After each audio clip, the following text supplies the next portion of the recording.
En fait, un conseil d'éducation, c'est composé de 10 personnes qui représentent les territoires où se situe le district scolaire francophone sud.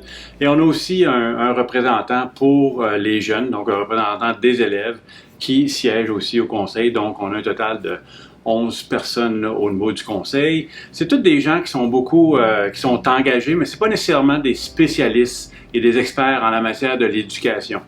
C'est beaucoup des gens qui sont, vraiment, qui ont l'éducation à cœur, mais qui connaissent bien la communauté et puis ils sont là vraiment là, pour faire le pont entre la communauté et le district scolaire. Puis les gens autour de la table du conseil sont là pour l'entièreté du district scolaire et ne sont pas là seulement pour leur sous-district.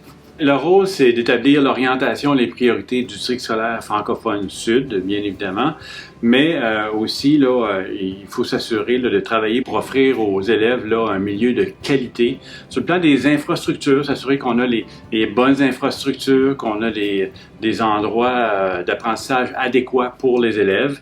Et puis, on veut travailler à ce que les élèves puissent se développer pour en arriver à avoir le meilleur d'eux-mêmes.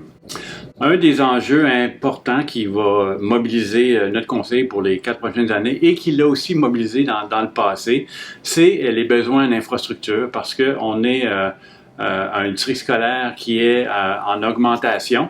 Et puis, et surtout dans nos milieux urbains, on a besoin de plus d'espace pour pouvoir bien desservir nos élèves. Et aussi le maintien. La mise à niveau, on a des établissements, des bâtiments qui sont quand même qui ont un certain âge et puis il faut les rajeunir et puis les adapter, encore une fois, pour les rendre plus adéquates là, pour les apprentissages des élèves.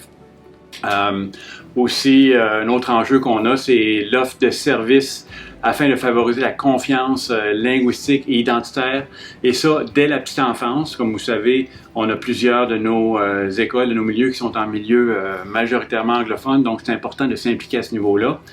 La santé, le mieux-être des élèves et du personnel est une autre des priorités là, pour le conseil. La construction identitaire dans un contexte qui est de diversité culturelle. De plus en plus, on a des élèves qui nous arrivent de partout dans le monde et puis il faut vraiment travailler et puis en arriver avec eux à développer leur propre identité culturelle. Et puis l'accueil, l'inclusion des nouveaux arrivants, effectivement, c'est important. Et puis, il faut un autre enjeu qui va être important dans les prochains mois, selon moi, c'est la gouverne. Et puis, de s'assurer que nos écoles francophones demeurent toujours dans les mains de nos citoyens francophones. Fait que ça, je pense que c'est un aspect qui va être très important à surveiller là, au cours des prochains mois.